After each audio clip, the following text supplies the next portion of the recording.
बिस्मिल्लाहिर्रहमानिर्रहीम। अस्सलाम वालेकुम नाज़रीन, मैं हूँ सरदार हसनैन हनीफ़ और आप देख रहे हैं न्यूज़ इनसाइट। नाज़रीन, पाकिस्तान में इस टाइम महसूस ऐसे हो रहा है कि हालात जो हैं वो नए इलेक्शन की तरफ जा रहे हैं और आने वाले चंद दिन जो है वो इंतहाई अहमियत के हामिल हैं। हमारी इतलात के मुताबिक शहबाज शरीफ साहब का जो लंदन का दौरा है वो भी इसी हवाले से है। वो अपने बड़े भाई जो मफरूर और इश्तिहारी हैं नवाज़ शरीफ साहब, उनसे मुशावरत के लिए गए हैं, क्योंकि गुज़िश्ता रोज़ जो कोर कमांडर कॉन्फ्रेंस हुई है नाज़रीन, उसके हवाले से बड़ी ख़बरें इस टाइम मीडिया में जो है वो गर्दिश कर रही हैं और ये बताया जा रहा है कि पाकिस्तान के अंदरूनी जो इस टाइम हालात हैं, बिलखुसूस जो सियासी हालात हैं, उस पर जो है वहाँ उस कॉन्फ्रेंस में गहरी तशवीश का जो है वो इजहार किया गया है। और हमारी इतलात के मुताबिक इसके बाद, इस कॉन्फ्रेंस के बाद ये फ़ैसला हो चुका है कि अब मुल्क को जो है एक नई सिमत की तरफ लेकर जाना है और मुल्क के अंदर जो मौजूद सियासी बहरान है और जिसकी वजह से जो मौजूदा मुआशी बहरान भी है, इससे मुल्क को निकालना है। और इसका जो हाल जो है, जो वाहिद हल है, वो यही है कि मुल्क को जो है वो एक साफ़ और शफाफ इलेक्शन की तरफ जो है वो लेकर जाया जाए। इस टाइम एक नया जो सर्वे हुआ है, उस सर्वे के मुताबिक भी पाकिस्तान के जो 62% आवाम है वो फौरी तौर पर जो है वो इलेक्शन की तरफ जो है मुल्क को लेकर जाना चाहती है। उनकी राय में जो राय ये है कि अगर पाकिस्तान में जो है वो फिलफौर इलेक्शन करवा दिए जाएँ तो पाकिस्तान मौजूदा जो बहरान है उससे, सियासी और माशी जो बहरान है उससे निकल सकता है। तो कल की होने वाली इस इम्पॉर्टेंट कोर कमांडर कॉन्फ्रेंस के बाद हमारी इतलात के मुताबिक पाकिस्तान तहरीक इंसाफ और हुकूमत को जो है वो वाज़िया पैगाम दे दिया गया है। उन्हें 7 दिन का वक्त दिया गया है कि 7 दिन के अंदर आपस में बैठकर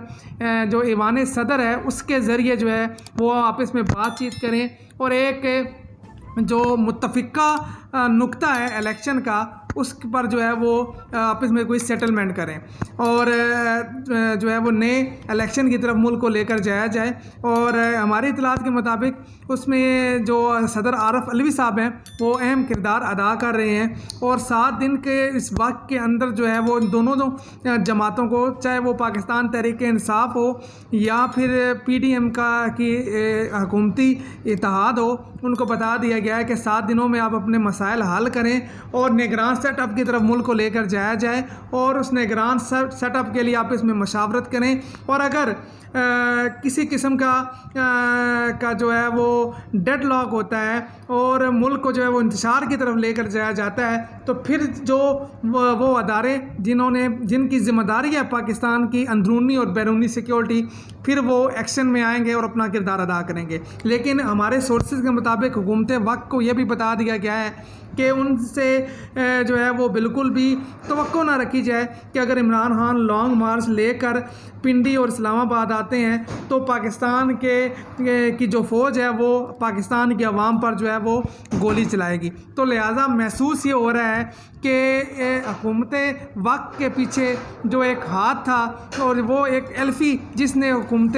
वक्त को जो है वो बैसाखियाँ फराहम की हुई थी, जिसने हुकूमती इत्तेहादियों को आपस में जोड़ा हुआ था, वो एल्फ़ी भी अब पीछे हट गई है, वो बैसाखियाँ भी हट गई हैं और वो हाथ भी इस हुकूमत के पीछे से अब वापस ले लिया गया है। और इसके बाद हुकूमत के अंदर भी जो है वो तशवीश पाई जा रही है। यही वजह है कि नवाज़ शरीफ ने फिलफौर जो है वो शहबाज शरीफ को लंदन बुलाया था और आज लंदन में उनकी एक इम्पॉर्टेंट मुलाकात भी हुई है। उस मुलाकात के हवाले से इतलात ये आ रही हैं कि जो 7 दिन का अल्टीमेटम दिया गया है हुकूमत वक्त और पाकिस्तान तहरीक इंसाफ को आपस में मामलात तय करने के लिए और एक निगरान सेटअप पर जो मुशावरत है उसको कंप्लीट करने के लिए नवाज़ शरीफ साहब ने इस सारे जो तजवीज़ को जो है उन्होंने मुस्तरद कर दिया है। इसके साथ ही नवाज़ शरीफ जो है वो फिलफौर इलेक्शन की तरफ मुल्क को नहीं लेकर जाना चाहते, हालांकि वो खुद एक मफरूर और इश्तिहारी हैं। वो पाकिस्तान की अदालतों को जो है वो तलब हैं और पुलिस जो है वो उनके वारंट गिरफ्तारी जो है वो जारी हुए हैं। लेकिन उसके बावजूद हमारी बदकिस्मती है कि मुल्क का जो वज़ीर-ए-आज़म है वो जाके उनसे जो है वो मशावरत कर रहा है और क्योंकि वो ख़ुद भी बाहर हैं, उनके बच्चे भी बाहर हैं, उनकी जायदादें भी बाहर हैं, तो उनको इस चीज़ से कोई फ़र्क नहीं पड़ता कि पाकिस्तान के अंदर सियासी अदम इस्तेकाम हो या माशी अदम इस्तेकाम हो, क्योंकि भुगतना जो है वो पाकिस्तान की आवाम ने है और उन लोगों ने जो पाकिस्तान के अंदर हैं। और जो लोग पाकिस्तान के बाहर हैं, जिनके मफादात पाकिस्तान से बाहर हैं, तो उन्हें जो है इस चीज़ की कोई फ़िक्र नहीं है कि पाकिस्तान के जो मुआशी हालात हैं वो किस तरफ जा रहे हैं। उन्हें अगर फ़िक्र है सिर्फ और सिर्फ अपनी सियासत की है, तो लिहाजा नवाज़ शरीफ साहब ने जो है वो इस फार्मूले को रिजेक्ट कर दिया है हमारी इतलात के मुताबिक, और वो निगरान सेटअप की तरफ जो है वो मुल्क को नहीं लेकर जाना चाहते, और उन्होंने शहबाज शरीफ को जो है वो अपने जो फ़ैसले से आगाह कर दिया वाज़ेह अल्फाज में। दूसरी जानिब कुछ इतलात ये भी आ रही हैं कि अगर नवाज़ शरीफ एंड कंपनी ने या हुकूमत वक्त ने जो है वो कुछ रोड़े जो है वो लाने की कोशिश की इस सारे के सारे फार्मूले के अंदर, जिसमें मुल्क को नए इलेक्शन की तरफ लेकर जाना है ताकि मुल्क के अंदर जो सियासी अदम इस्तेकाम है इसका खात्मा किया जा सके, तो उसके बाद फिर वो बिसाकियाँ जिन्होंने इस हुकूमत को जो है वो सहारा दिया हुआ था वो उनके पहले ही पीछे हट चुकी हैं। तो फिर ऐन मुमकिन है कि सदर पाकिस्तान जो है वो इस हुकूमत को, वज़ीर-ए-आज़म शहबाज शरीफ को जो है वो एतमाद का वोट लेने का कहें, और उस सूरत में ये हुकूमत गार जा सकती है। लेकिन ये फ़ैसला हो चुका है कि मुल्क के अंदर मौजूदा सियासी बुरान को ख़त्म करना है, और सियासी बुरान को ख़त्म करने का जो वाहिद हल है वो ये है कि मुल्क को इलेक्शन की तरफ लेकर जाया जाए, क्योंकि पाकिस्तान के अवाम जो है अब ये चाहते हैं कि मुल्क को जो है वो नए इलेक्शन की तरफ बढ़ना चाहिए ताकि मौजूदा जो सियासी बुरान है इससे निकला जा सके। और पाकिस्तान की जो अदारे हैं, बिलखुसूस अफवाज पाकिस्तान जो है उसका सारा का सारा जो दारोमदार है वो पाकिस्तान के अवाम के साथ है, क्योंकि मुल्क की सिक्योरिटी के लिए जहाँ अफवाज पाकिस्तान ज़रूरी हैं वहीं अवाम का अफवाज पाकिस्तान के साथ होना ज़रूरी है। तो हमेशा अफवाज पाकिस्तान और अवाम जो हैं वो इकट्ठे रहे हैं। तो इस मामले में भी क्योंकि पाकिस्तान के अवाम जो है वो ये चाहते हैं कि मुल्क को जो है वो इस बुरान सियासी बुरान और माशी बुरान से निकाला जाए और नए इलेक्शन की तरफ जाया जाए, और जिसको पाकिस्तान के अवाम जो है वो मुंतखब करते हैं वो हुकूमत में आए और पाकिस्तान के माशी हालात की जो है वो भाग दौड़ संभाले। तो लिहाजा अब पाकिस्तान के जो अदारे हैं वो भी यही चाहते हैं कि बजाय कि अवाम की जो ख्वाहिशात हैं उसके बरक्स एक मफादी टोला जो इस टाइम मुल्क के ऊपर मसलत हुआ है इसको जो है वो डिफेंड किया जाए, और इसके कहने के ऊपर जो है वो पाकिस्तान के अवाम जो सड़कों पर हैं अपने हकूक़ के लिए उन पर तशद्दुद किया जाए, उनका रास्ता रोका जाए। तो लिहाजा अब ये फ़ैसला हो चुका है कि नए इलेक्शन की तरफ जाना है, और इस हवाले से अल्टीमेटम हुकूमत वक्त और इमरान खान साहब को दे दिया गया है। लेकिन हुकूमत वक्त अपनी हठधर्मी पर कायम है, नवाज़ शरीफ और उनका जो ग्रुप है वो अपनी हठधर्मी पर कायम है। वो किसी भी सूरत इलेक्शन की तरफ नहीं जाना चाहते, क्योंकि उन्हें इलेक्शन में जो है वो वाज़िया शिकस्त नज़र आ रही है। तो लिहाजा आने वाले जो 10 से 15 दिन है ये पाकिस्तान की सियासत के लिए इंतहाई अहम, और इसमें जो है हमारी इतला के मुताबिक ये फ़ैसला होने जा रहा है कि निगरान सेटअप कब जो है वो वजूद में आएगा और निगरान सेटअप कितने महीने के लिए होगा, और उसके बाद जो इलेक्शन है वो मार्च में होंगे या अप्रैल में होंगे। दूसरी जानिब एक अहम तैनाती जो है एक अहम अदारे के अंदर है, उसके हवाले से भी मार्केट में कुछ खबरें जो हैं वो गर्दिश कर रही हैं कि शायद जो है वो अहम तैनाती के लिए जो है वो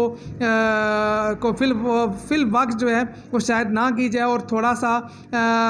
इस अहम ओहदे पर जो मौजूद शख्स हैं जो इस हफ्ते में अपनी खिदमात सर अंजाम दे रहे हैं उनको एक्सटेंशन दे दी जाए मार्च तक के लिए। लेकिन जो हमारे सोर्सेज हैं वो ये बता रहे हैं कि नवाज़ शरीफ भी जो है वो इस हक़ में नहीं है कि एक्सटेंशन दी जाए, और ना ही जो मौजूदा सरबराह हैं जो इस ओहदे पर काम कर रहे हैं वो भी एक्सटेंशन लेने के हक़ में नहीं है। तो लिहाजा जो है वो नई जो आर्मी चीफ की जो तकर्री है वो होने जा रही है, और उम्मीद ये की जा रही है कि जो सीनियर मोस्ट अभी उनकी जगह जो जर्नैल हैं जो मौजूद हैं उनको जो है वो आर्मी चीफ के लिए तैनात कर दिया जाएगा। लेकिन इसका जो भी का जो हतमी ऐलान है वो आइंदा चंद दिनों में हो जाएगा। लेकिन फ़िलहाल जो है वो हालात जो हैं वो नए इलेक्शन की तरफ जाते हुए नज़र आ रहे हैं। लेकिन अगर मौजूदा इम्पोर्टेड वज़ीर-ए-आज़म और नवाज़ शरीफ ने कोई डबल गेम करने की कोशिश ना की, दूसरी जानिब सुप्रीम कोर्ट बार ने भी जो है वो इमरान खान पर होने वाले कातलाना हमले की FIR दर्ज ना होने की वजह से जो है वो अपना मौक़िफ़ जो है वो दिया है। उन्होंने कहा है कि FIR दर्ज कराना हर शहरी का हक़ है और FIR दर्ज ना होना इमरान खान की मर्ज़ी के मुताबिक ये रियासत की नाकामी है। उसने पूरे निज़ाम को जो है वो नंगा कर दिया है। तो देखते हैं आने वाले दिनों में हालात किस तरफ जाते हैं। देखते रहिए हमारा चैनल। मिलते हैं आपके साथ नई वीडियो में, नई खबरों, नए तज़िये के साथ। अपना ख्याल रखिएगा, हमारे लिए दुआ कीजिएगा। अल्लाह हाफ़िज़।